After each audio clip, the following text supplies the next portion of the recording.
Hi, my name is Scotty Milder. I am a writer and filmmaker based in Albuquerque, New Mexico.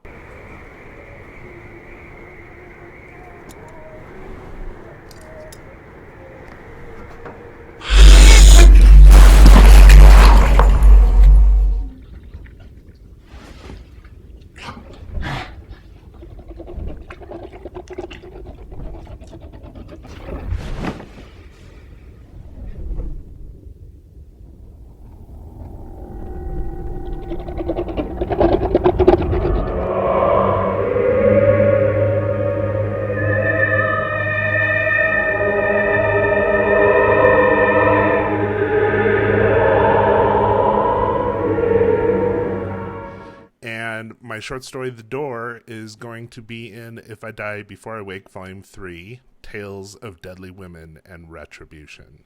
So, this is my video. They gave some helpful questions for us to answer, so I'm just gonna do a few of them. First, does a big ego help or hurt writers?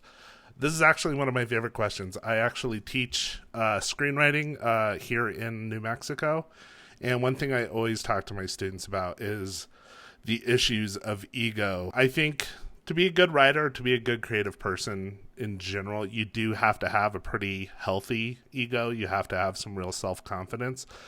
But of course, that can get out of control. I always like to tell my students, every writer or painter or musician, I feel like we all kind of go through the same process when we start.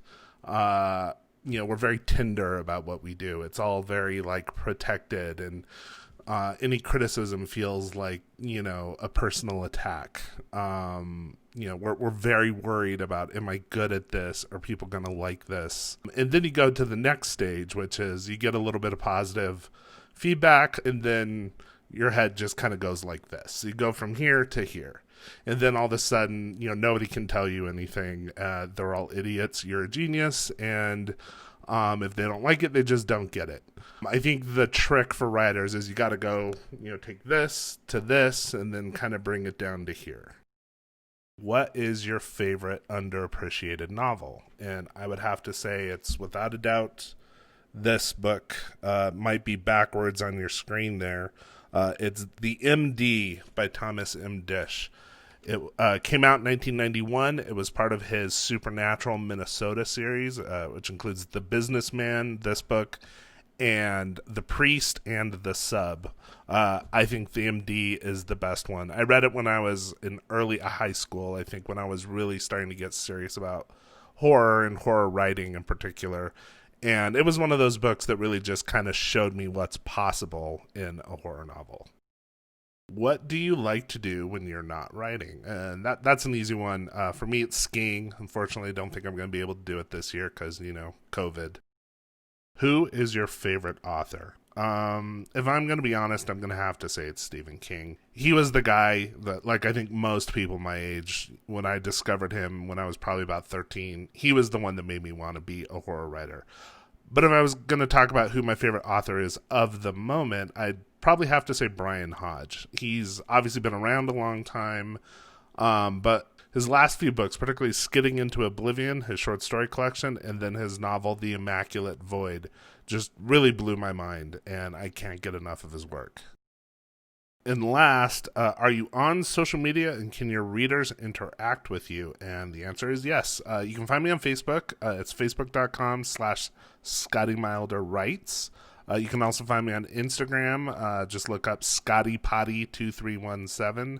And you can also just go to my website, ScottyMilder.com. Okay, and now I'm going to do a reading for you guys. So this is not my story that's going to be in If I Die Before I Wake. This is actually the prologue to a novel that I just started. It's called The Advocate. And here we go.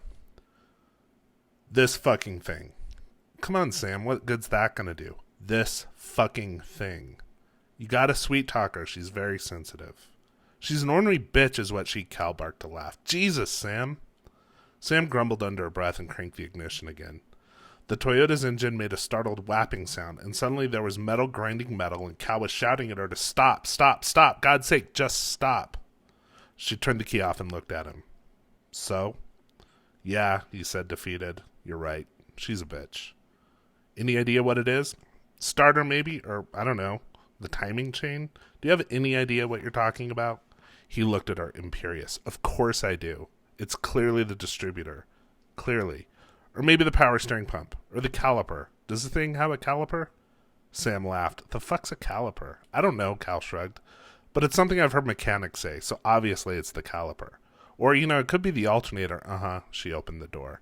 It was late July in South Carolina, so even the night was swampy. A queer mixture of farm freshness and dank, cabbagey rot perfumed the air. Sam took a deep breath. It was like inhaling through a sponge. They were on Highway 64 between the towns of Earhart and Olar. Earhart was, from what she could tell, a gas station, a low cluster of houses, and a single white church. She guessed Olar would be even smaller. Sam wanted to stick to the main route, but Cal, being Cal, he decided to take them on a little adventure. Aren't you sick of the interstate? He had asked. Every time we go to see your sister, it's just the same strip malls and billboards, as opposed to what? A bunch of farms? Farms are cool, he replied. Farms have cows. You like cows. I do like cows, she agreed. But besides, he said, I'm pretty sure this way is actually shorter. He pointed to the map which, for some mysterious reason, he decided to print out.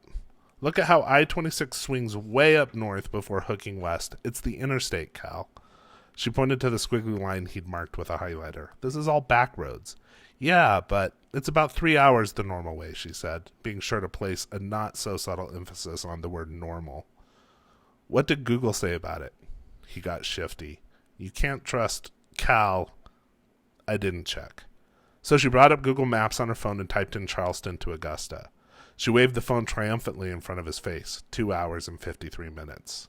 She added Earhart, the biggest town she saw on Cal's route, as a stop. She hit enter with a cocky little flourish, then stared at the screen. What? Cal asked.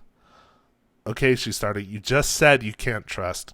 He snatched the phone from her hand. Aha! He shouted, and turned to her with that shit-eating grin she always wanted to punch and kiss at the same time. 3 hours and 1 minute. All right. She knew it was lost, but tried to argue anyway. What if we have a car trouble or something? You want to break down on the interstate where we could get creamed by a semi? I've got AAA, and anyway, I'll take the car to McKittrick's this week and get it checked out. So, here they were. It was nearly 1 in the morning, and she had to be ready to go get her hair and nails done with the girls at 9. The wedding was at 2. She looked around. They had pulled onto a grassy shoulder. The highway was cracked 2 lanes. Darkness swallowed it with startling completeness in both directions. Cicadas screamed.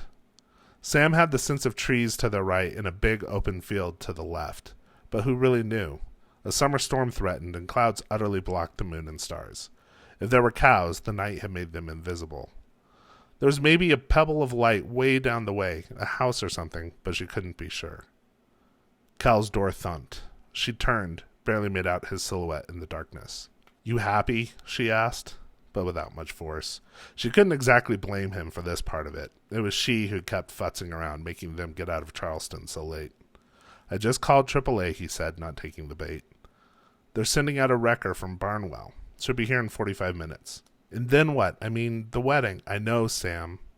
The lady already said she reserved a rental car. We'll get the Toyota into the shop, take the rental to the wedding, and I'll come back day after tomorrow to swap, assuming they're done by then. Okay, she said. She had to give him credit. He'd done just about everything that could be reasonably expected to handle the situation. Thanks. I also texted Carrie. Oh, Christ, why? She's going to lose her shit. Better that than have her lose her shit tomorrow if you're late to the hair thing, he said patiently. We make it on time, and you'll get credit for the heroic effort. She felt the tension melting out of her shoulders. Yeah, she said, you're right. Love you, he said. Love you too. His phone binged, the screen flaring to life and making his face look ghastly. See, there's your sister. She's fine. What's she saying? She says, oh no, sad face, sad face, sad face. Text me when you get to Barnwell, and good luck. Tell her we'll text her in the morning, and she better get some sleep before... Car, he said. At first she didn't know what he was talking about. Then the low rumble of a faraway engine tickled her ears. She turned back to the highway and saw distant headlights coming their way. Hey, Cal said, why don't we get back in the car? His voice was light, but there was a new tightness underneath. She knew exactly what he was thinking. She was black, he was white, and here they were on the back roads of South Carolina at 1 in the morning, where a lot of folks still wore sheets and thought it was 1930. Yeah, she said. Once they were in the car, Cal's phone binged again. "AAA," he said. 20 minutes. "Cal?"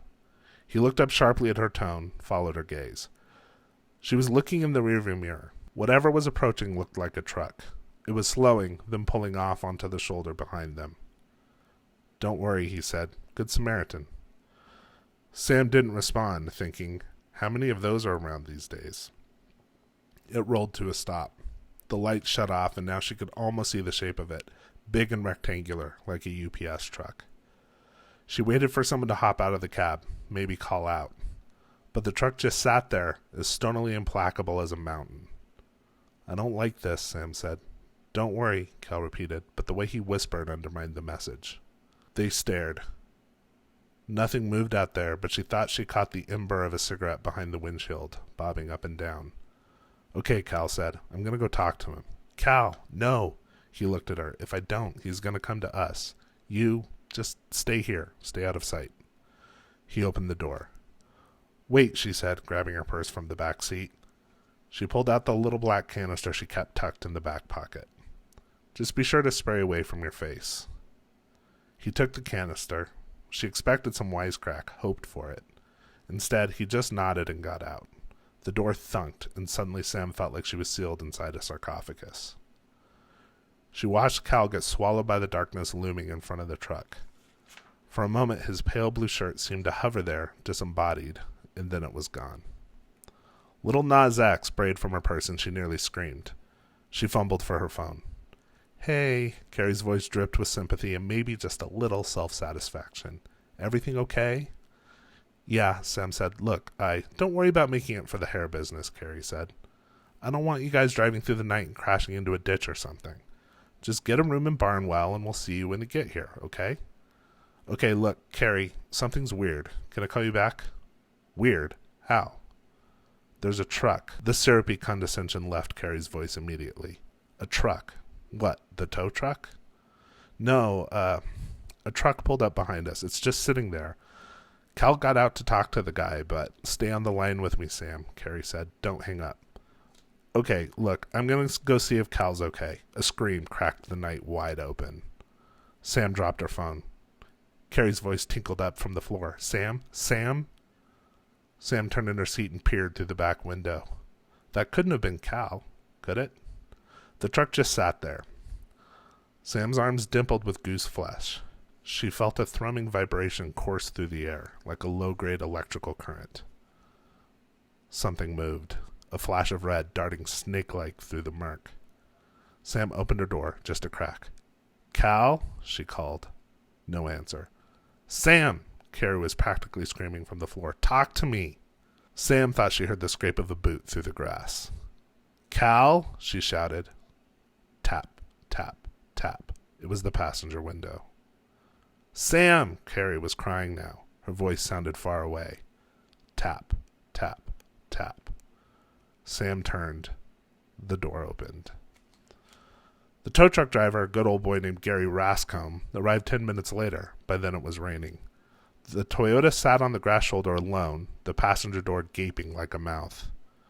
Gary saw something laying in the highway about 10 feet in front of the Toyota, just on the edge of his headlights. He got out to look, then immediately ran back to his truck and radioed it in. It wasn't until after he got off the horn he realized he was screaming. He stumbled off into the grass and vomited. It took a half hour for the police and the ambulance to get there from Barnwell. What they found laying in the highway, almost perfectly bisected by the yellow line, was Cal Harrison's broken body. Both arms were cracked and bent at the elbow. The legs were broken at the knee. His vertebrae had been shattered, and the head was turned almost completely around. Two blood-filled eyes gazed with startled intensity up into the thundering sky. Samantha Harrison was never seen again. All right, well, I want to thank you guys for tuning in, and I really want to thank the folks at Sinister Smile Press for this opportunity. And don't forget, you can look me up online. My Facebook is facebook.com/Scotty Milder Writes, and my website is scottymilder.com. And if you're interested, you can check out my podcast. It's called The Weirdest Thing, and you can find it on all the major podcast platforms, including Spotify, Apple Podcasts, and Google Podcasts. Thanks a lot. Bye.